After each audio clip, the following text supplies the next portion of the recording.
So, this is the next episode of Not a Victim, a Survivor: Life Beyond Domestic Violence and Rape. It's my book, and I wanted to do the podcast so that I could elaborate on some of the areas in my book for listeners. And you can purchase the book on Amazon in either ebook form or in hardcover. Um, I I wanted to tell my story as a podcast so that people could hear directly from me, and hopefully the podcast adds a little bit more to the book. I wrote the book several years ago, and a long time ago actually, and it's the first of the series, and I'm hoping that I can finish the series. It's Life Beyond Silence, and as I said, this is book one.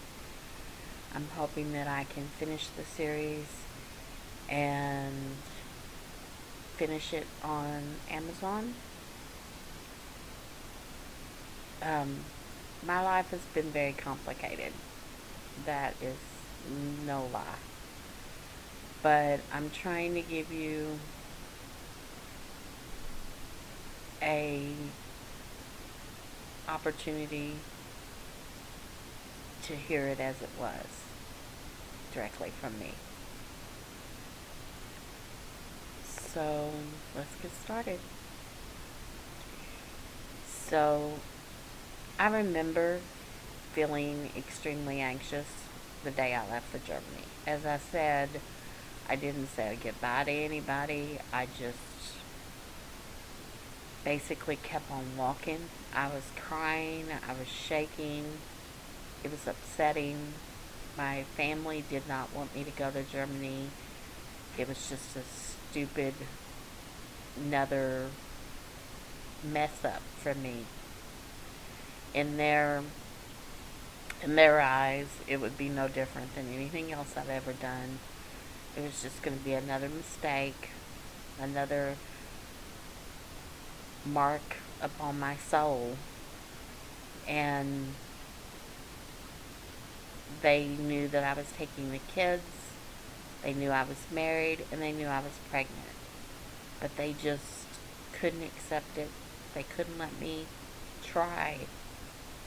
And nobody ever even tried once to listen to my story. They they just knew I made tons of mistakes. A lot of the mistakes that I did make, they never even knew about. They never knew that I was raped. They never knew all the ins and outs of everything. They just knew that I kept making mistake after mistake with men and getting myself into messes. I think, in a way, that's how they still see me. Even though now, it's been years, and I'm alone, and I'm alive,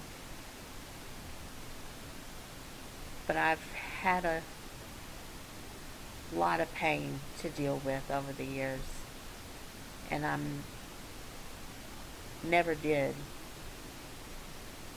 have really anything.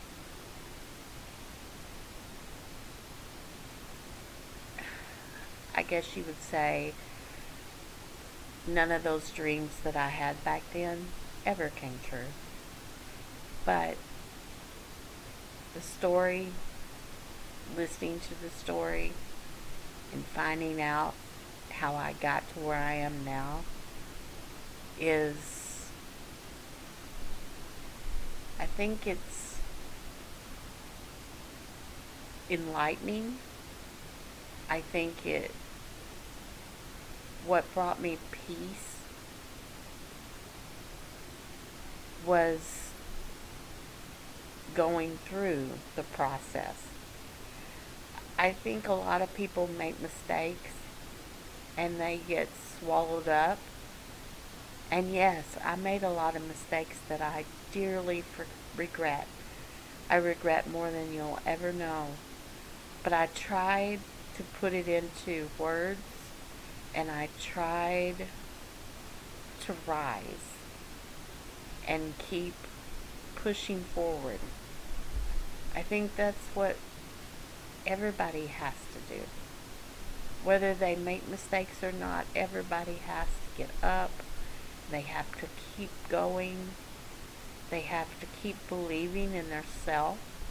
Whether anybody else gives them that credit or not, you're the one that's in charge of your life. You're the one that can make your life better. And a lot of the things that you go through in life, whether you want to see them as cards and you were just dealt a bad hand, the truth is, if you made mistakes, you can also change that. You can't go back and relive it and make it different from what you chose, but you can find peace and you can get clarity and you can believe in yourself. So, let me continue. So,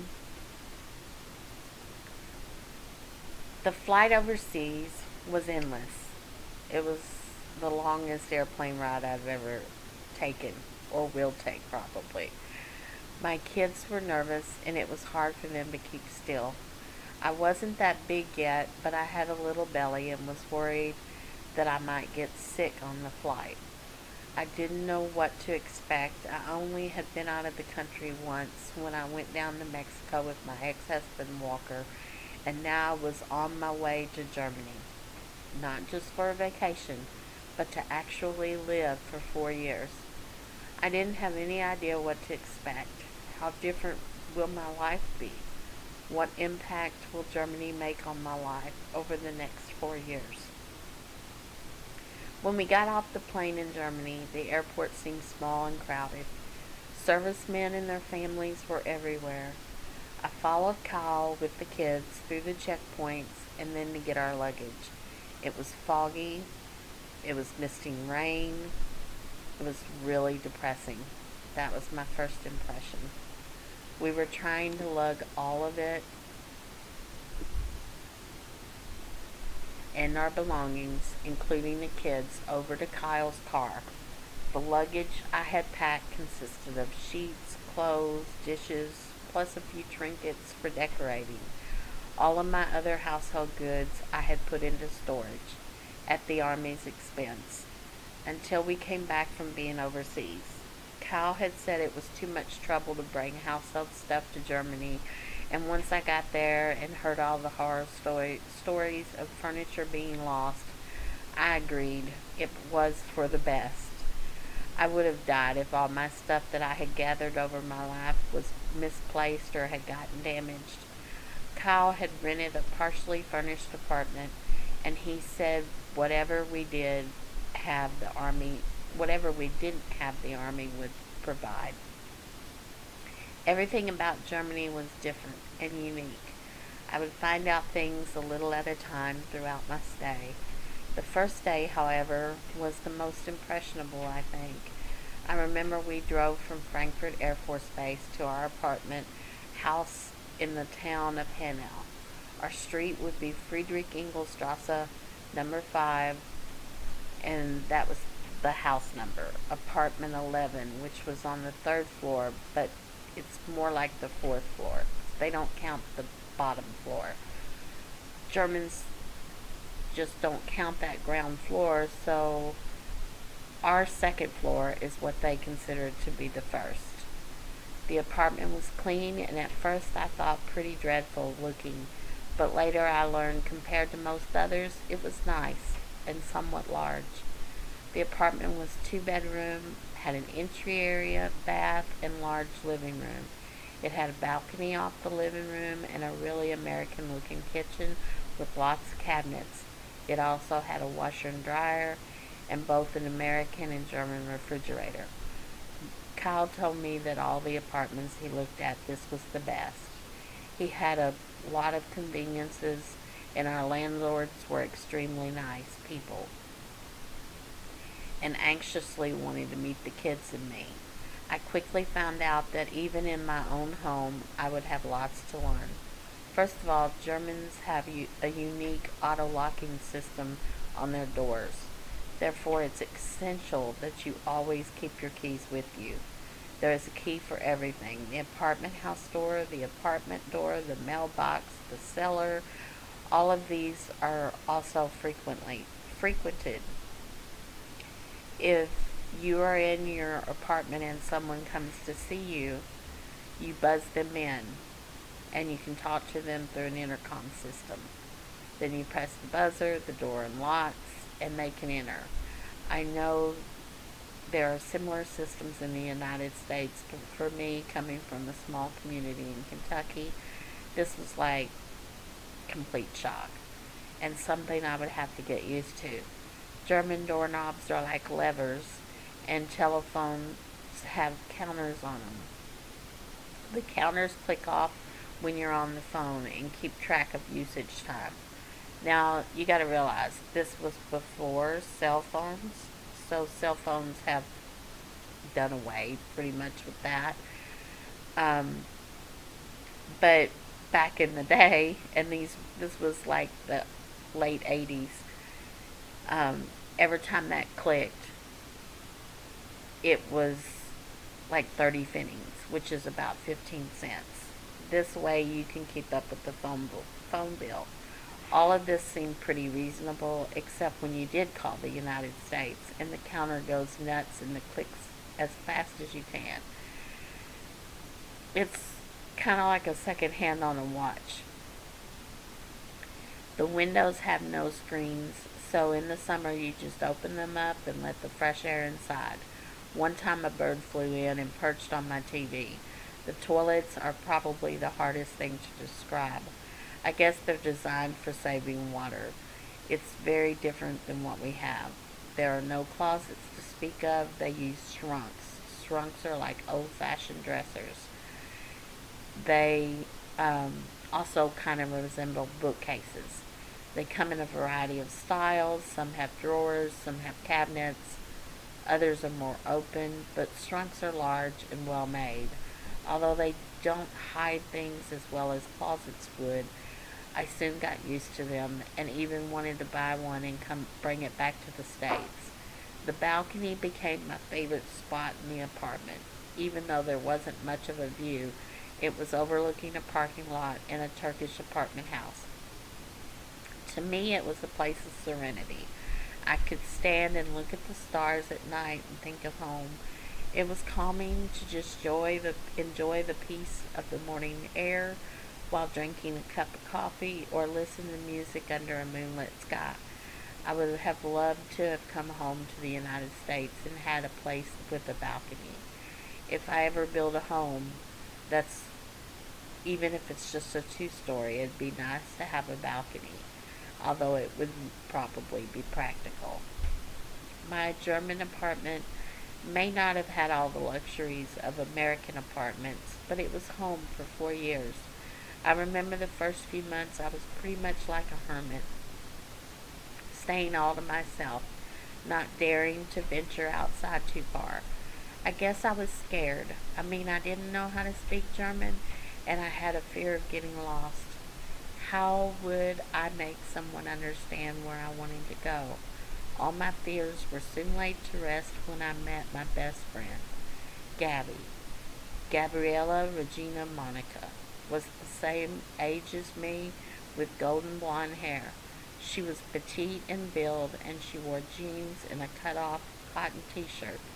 She had a son who was a year older than my first daughter, BD, and a little boy around 16 months. I'll never forget how we met.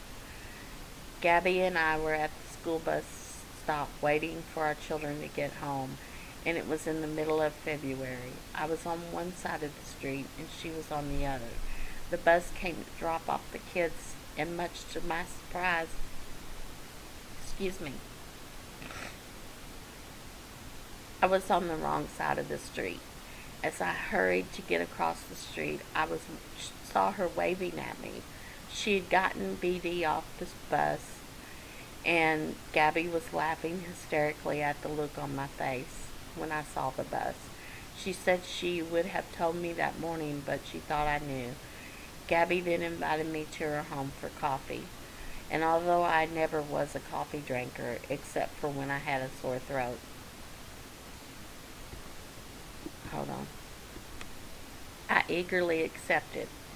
I desperately wanted a friend, someone to talk to and do things with, someone to show me around. After all, I was going to be there for 4 long years. I remember at first I thought she was American, but I soon realized she was German and just married to an American soldier.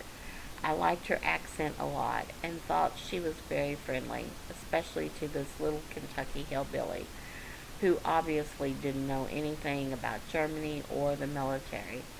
I desperately needed all the help I could get and all the help she could give me about both her homeland and the military.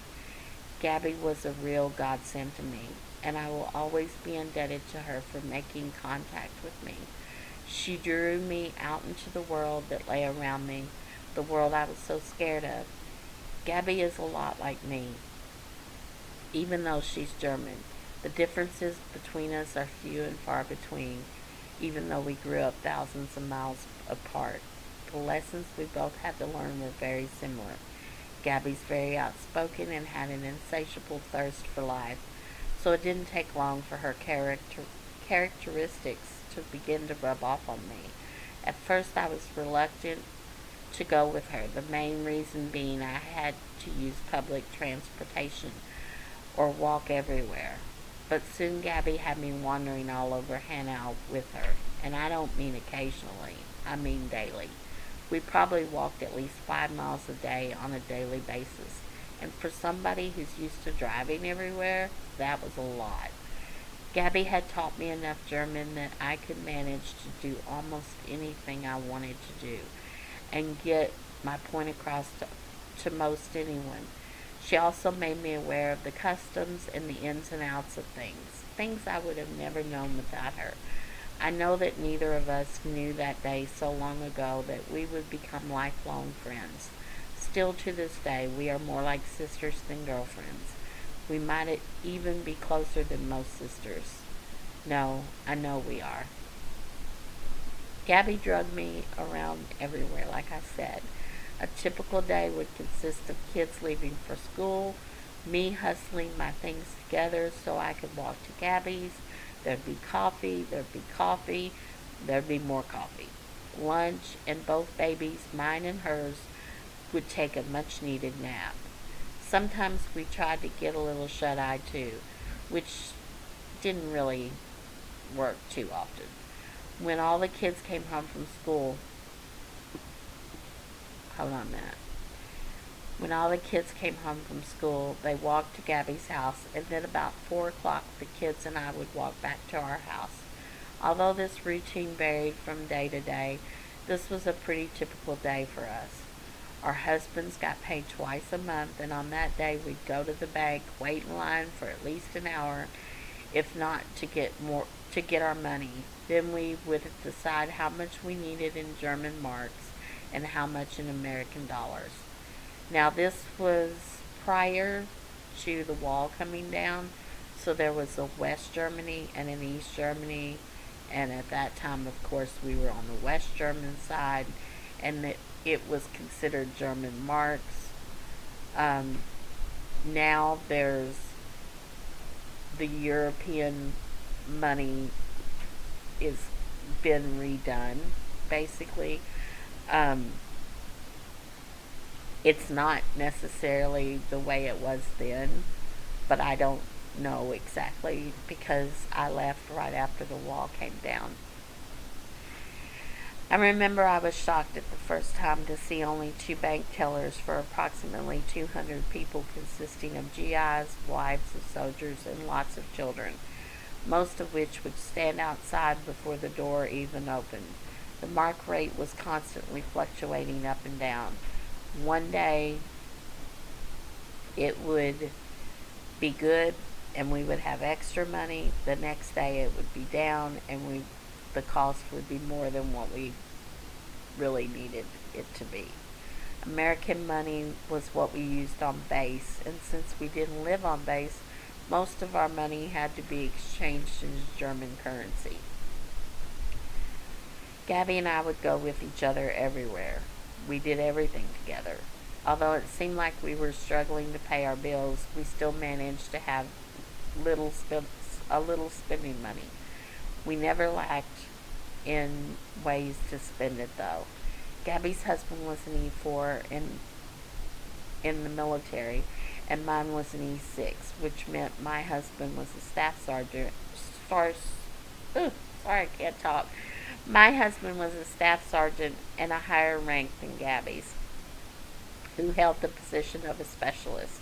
However, to Gabby and I, they were both just soldiers in the military. The Army didn't really concern itself too much with the families of the GIs. Their only concern was for the soldiers themselves. The Army was probably wishing they just as soon not have any dependents, military term for servicemen's family, to deal with. But somehow we still managed to see the sights and enjoy ourselves.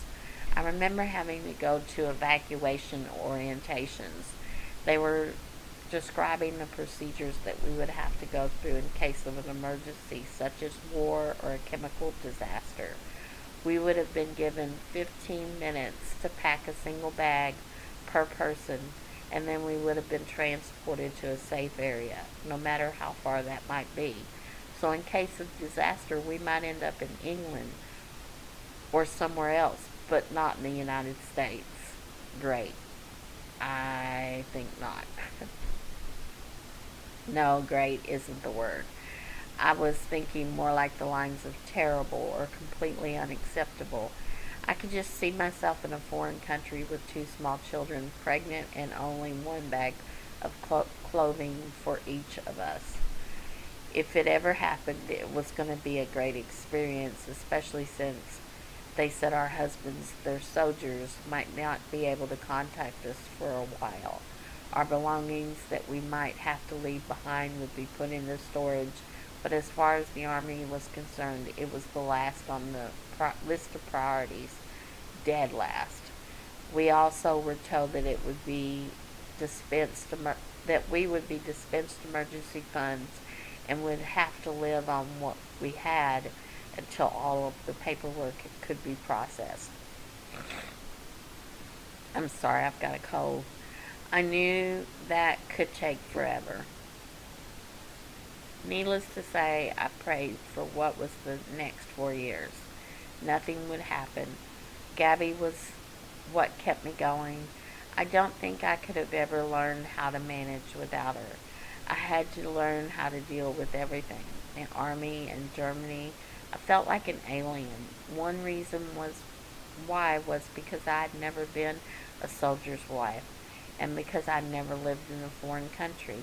I was a quick student and learned how to pay all my German bills, such as rent, all of which could be paid at the local bank. And like the local bank is called the Stadtparkasse. I learned how to get around on the bus and um, the train. I learned how to translate what I wanted to the locals. And by the time I left, I could say most anything in German, which German is Deutsch. It was almost like I was Deutsch. Americans say Germans in Germany, Germans say Deutsch in Deutschland.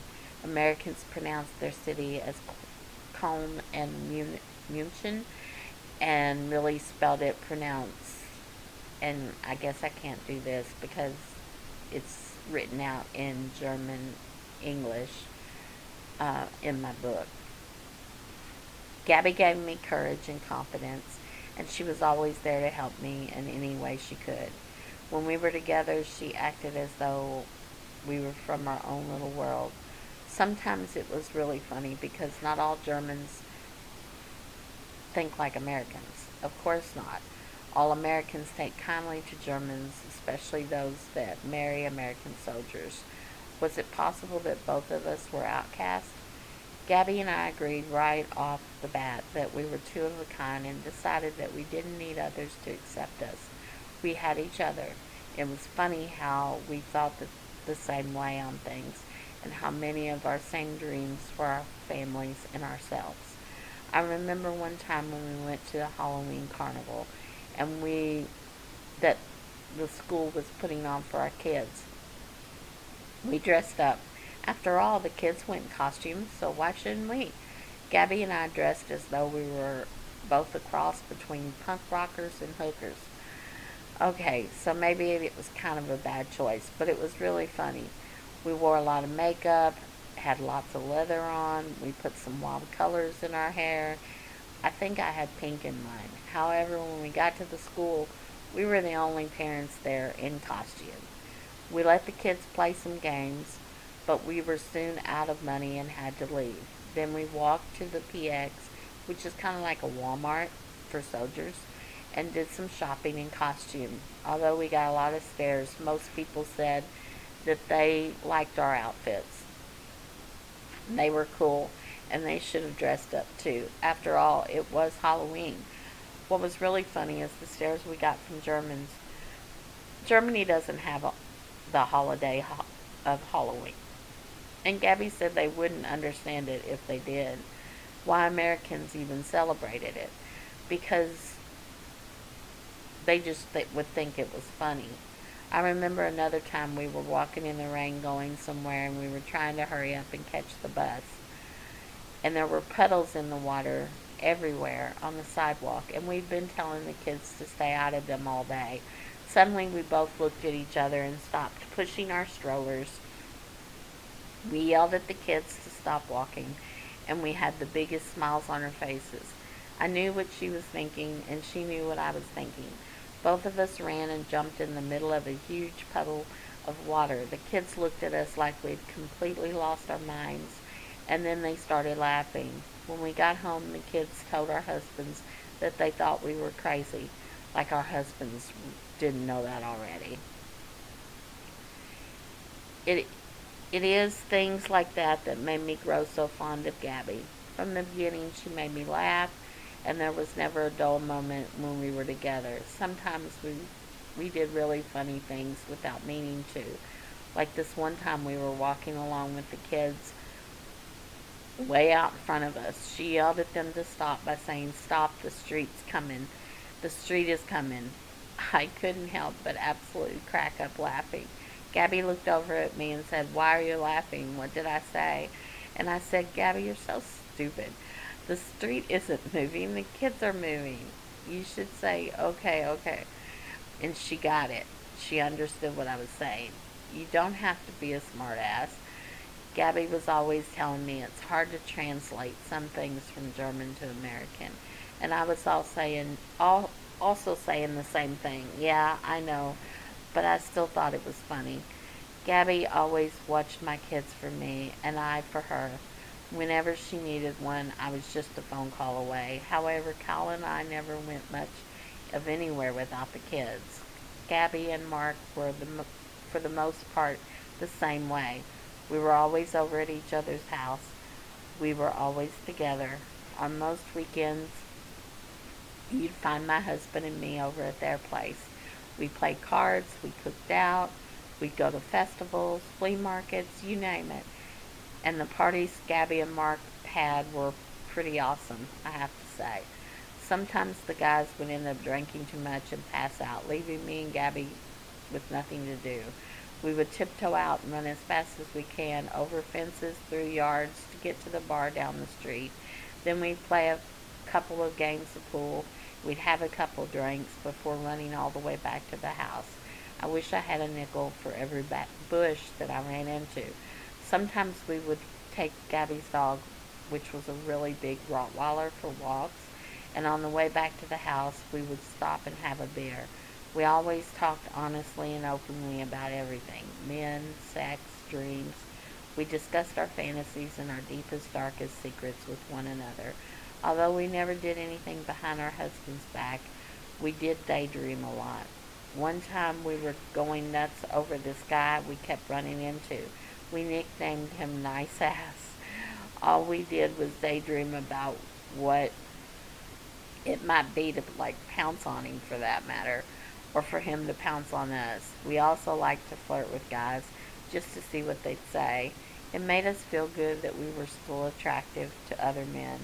Another time these two guys tried to follow us home and we had to make a run for it. We finally lost them. After all, we knew all the shortcuts. They never stood a chance. Then Gabby had to leave for Germany, or I should say, she was supposed to leave for Germany, and we knew that the whole year coming up. Well, let's just say I remember I was scared at the thought of her leaving, and I didn't blame her. After all, she was going to the United States to live forever. Her husband was getting out of the army, and she was leaving her family behind, not knowing if she'd ever see them again. At least when I left Kentucky, I knew I'd be coming back in 4 years. It was only a tour of duty, and after 4 years it would end. I felt sorry for her. When saying goodbye at the airport, both of us went to pieces. Our husbands didn't know if we were going to be okay. Gabby and I were like family to each other. The pain we both felt as we said our goodbyes was almost unbearable. We kissed and hugged each other so much that people were staring at us. We were crying uncontrollably, and I remember we were both shaking. Gabby and I promised each other we'd stay friends forever and try to keep in touch as much as we could. No matter what it took, to this day, we've managed to stay in contact through letters and lots of phone calls. I, I hope she knows she's like blood to me, and I hope she knows what she's meant to me. I love her more than I can express, and if she ever needed me, I'd be there for her. I love her so much for all that she did for me then and through the years since. So, I guess what I want to say is I still stay in touch with Gabby, not as much as we used to. Um, Lots of things have changed for the both of us. Um, I got my divorce early on, and I had remarried and gotten a divorce, and etc., etc. But Gabby got divorced after she'd been back in the States for a long time. And when she finally got divorced from Mark, I was already single, and I was in the United States in Kentucky, and I was renting a home, and Gabby stayed with me for a while. But I think both of us, even though we'll always be friends, I think we've both gotten older, and she got used to the United States, and it was very hard for her to, I guess you would say, live like I did, and it was also hard for me to live like she did.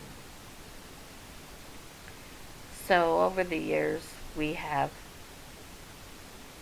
pulled apart. We'll always be friends. She'll always be like my sister, and I will always stay in touch with her. And we've agreed that no matter how long apart before we talk to each other, we're always going to be friends. It's just that our lives have taken different paths. And I'll explain more about that later, too. It's hard to, like, give a word for word account of what happened then and then flash you forward 30 years, because that's basically what I'm trying to do. And it's hard to do that because there's so much of the book to still go through. So, I guess what I'm saying is you'll just have to keep listening to my story to know more about what all's happened to me and my friend and my kids. It's it's just really difficult to give you too much too soon. So, I'm going to continue. So, I wanted to separate a little bit from talking about Gabby to giving my account of my third daughter.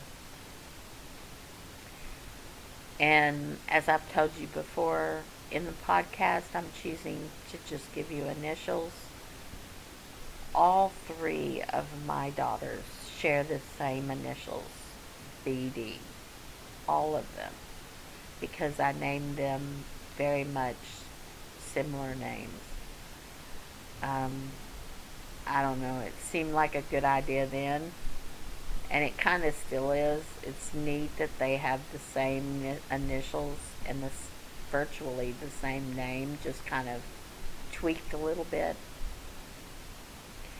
But I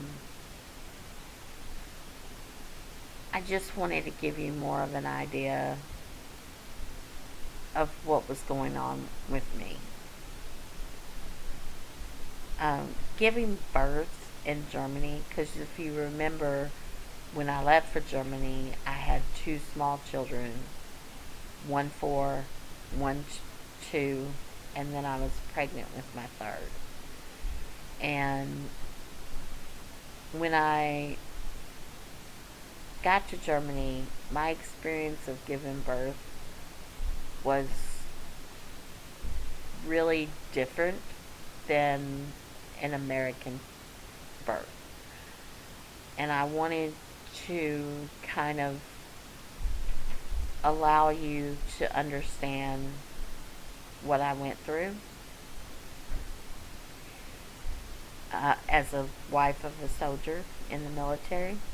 So, here goes. If you remember, when I left for Germany, I was pregnant. And although I was terrified of my new surroundings, I felt as though I was an old hand at having babies. I did, however, know that the experience would be somewhat different because I was used to, after all, going to the same hospital, seeing the same doctor. But in Germany and in the military, that's completely not going to happen. I was definitely wrong about how any of it was going to happen. First of all, when I tried to make an appointment, I was told about 100 things. I think they used the term do's and don'ts of Army pregnancies, most of which concern tons of paperwork. At one point, I was so disgusted with all the red tape I had to go through, I told Kyle I was just going to go into labor and say, "You don't know me, but here I am, I'm having a baby." Kyle said that might not be a good idea because the Army isn't like a normal hospital, and I might not get the response I was hoping for. And then where would I be? So I gave in, which is definitely not my forte, but I thought he might have a point. After all, the paperwork was done, and I had showed my body to about every OBGYN they had, because you don't have one specific doctor. You basically see them all. The months began to click by, and somehow around the end of April, I had what I thought was a severe viral infection. I'd been running a high-grade fever and vomiting. By the time I finally got a hold of my husband, who was on the training exercise, I'd started to have contractions. I told him I had to go immediately to the hospital. I was starting to get really scared. I remember all the doctors and nurses were working on me at once, and the doctor quickly ordered an IV with medication to try to stop my contractions because I was way too early.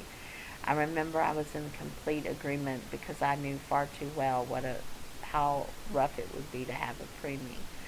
They also put me on antibiotics to fight the infection, since they really didn't know what I had, just that I was really sick. I stayed there overnight, and the next morning my nurse came in and I asked for a mirror. I could feel some sort of rash on my face, but I couldn't see it, although I didn't know for sure. When I looked in the mirror, I knew right away what was wrong with me. I had the measles. I was broke out everywhere. I asked why. People had never said anything. And she said they just thought I looked like that. Really? I look like this, with measles?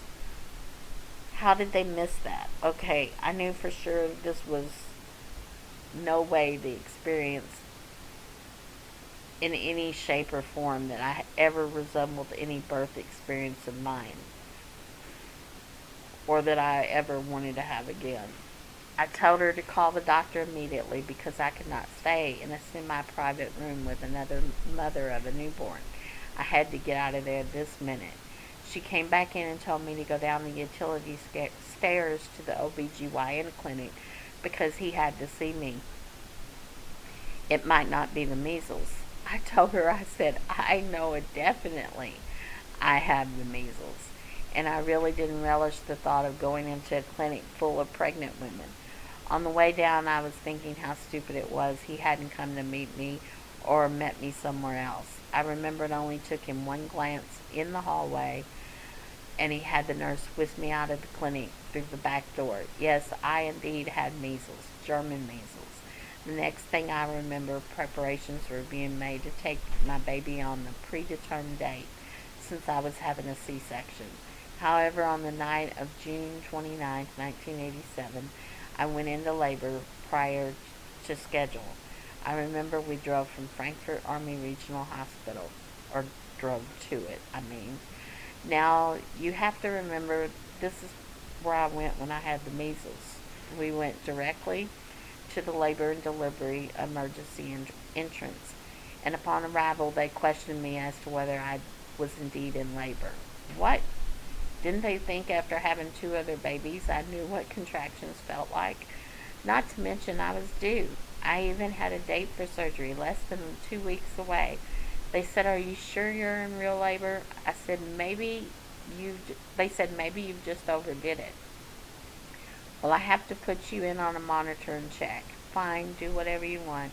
They escorted Colin and me to a corner labor room. We were just settled, and I had another contraction. They continued to monitor me and claimed the contractions weren't very strong. I started to question why nobody seemed to be doing anything and preparing me for surgery. Not even the physician had come in to check me. Finally, I inquired, and the nursing staff came in and told me the contractions weren't hard enough for them to call a doctor. After all, it was early in the morning, and they didn't want to have to wake the doctor up. Needless to say, I was furious. I reminded them I was having a C-section, and it wasn't necessary for me to have hard contractions for my baby to be delivered. I insisted on them calling the doctor, and they said they wanted to wait a little longer. Instead of arguing with them, I asked if I could get up and walk, and they replied yes. I told my husband that if they wanted me to be in hard labor, I knew exactly what to do.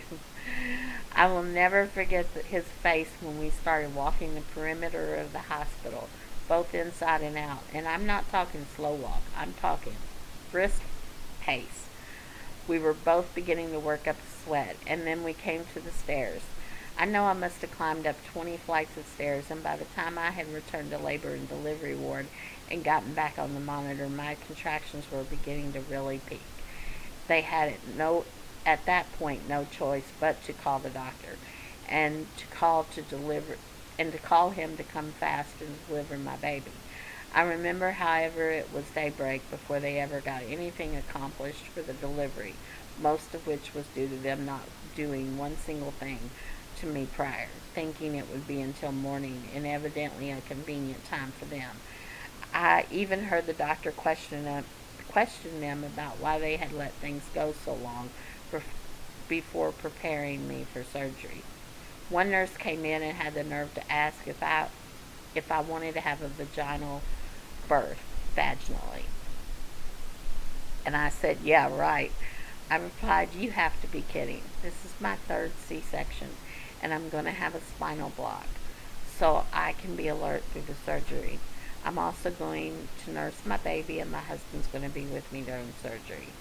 The nurse said okay, and I was soon wheeled down to surgery. I remember the anesthesiologist was really nice to me and did a good job, but the doctor hardly said a word and was nonchalant about the whole thing. I remember when my baby was born and I was told it was a girl, and I hardly saw a glimpse of her. Then my husband was ushered out of the room along with the baby, and I began to feel sick at my stomach. So the anesthesiologist gave me something to drift off to sleep. The next thing I knew, I was waking up in recovery. I was in horrible pain. I remember the nurse was trying to get me to move over to one side, and I was telling her to leave me alone. She was instead getting very hateful with me, saying that she needed to clean me up a little. I said she could wait. I didn't care how much blood was on me. I wasn't moving.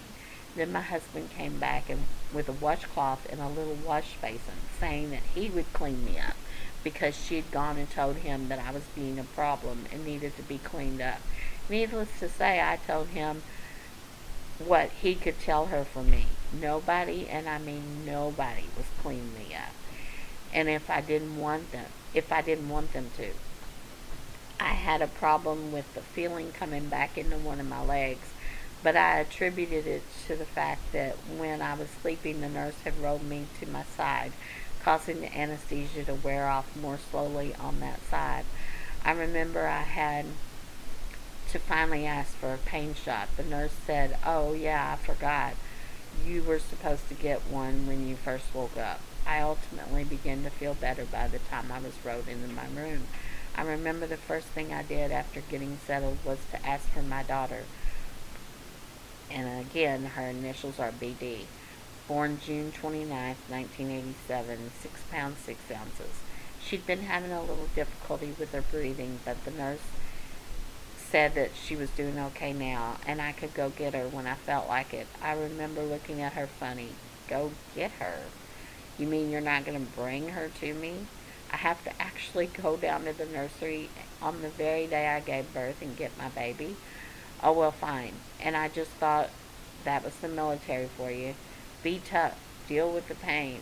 So I remember I went down with Kyle's help and got my daughter and brought her back to the room. They said she was doing fine. She's a healthy baby girl. I remember she was so sweet, dark hair, big eyes, so beautiful. Kyle had to leave and go back home to check on the other kids, and he said he would be back the next morning. I said my goodbyes, and then BD and I got some quality time after all. I remember I tried to nurse her, but she was too sleepy. The nurse came in later with my dinner tray and said tomorrow I would have to go eat in the dining room with the other mothers. I just looked at her. Yeah, right, whatever. Was this a hospital or a hotel? The bathroom was down the hall and was used by everyone in the maternity ward. And now they're telling me I have to go eat in the dining room? She said only on the first day was I allowed to eat in my room, unless it was snacks or something brought to me from home. I then told her she could take Beatty back to the nursery so I could eat and take a nap. She replied with a grin, "Oh no, when a mother is able to go get their daughter, the baby's turned over to her and you have to take care of her for the rest of your stay." I know I must have looked at her funny because she said, "I know you just had her today, but most mothers that have C-sections don't get up and get around until on the first day like you did. Therefore, they don't usually see their babies till the following morning unless we bring them in to nurse. I realize you didn't know this, but if you want me to, I'll go rock her for a while you eat, and then I'll bring her back." "That's okay. I'll keep her with me." I just had no idea this is how you would be treated. But I'm okay. I'll take care of her. The next day, the doctor came in, and although I had questions about Dee Dee's inability to wake up, he assured me there was nothing to be alarmed over. He asked me if I was ready to go home, and I said yes, I guess I was. After all, why would staying there be give me any purpose? Because I was doing all my things myself. I remember the doctor saying, well, we were going to let you go home tomorrow anyway, but you seem like you're doing fine. Whatever, I didn't see the point in staying another minute anyway. I remember this nurse came in and gave me some clean sheets for my bed, saying I could change it and put the dirty ones in the hamper in the hallway. No, I'll just keep the dirty ones on, thank you. I'm leaving anyway. So basically, I ended up staying in the hospital for less than 30 hours, and I had a cesarean section.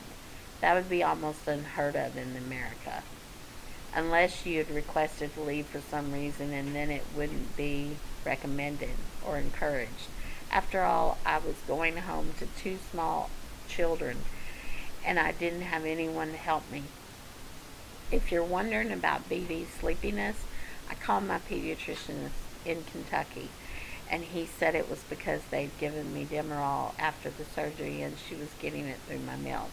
He said not to worry, it would clear up since was now going home, and she'd be fine, or since now that I was home, and she'd be fine in a couple of days. Gabby had a lot to do with BD's first years of life.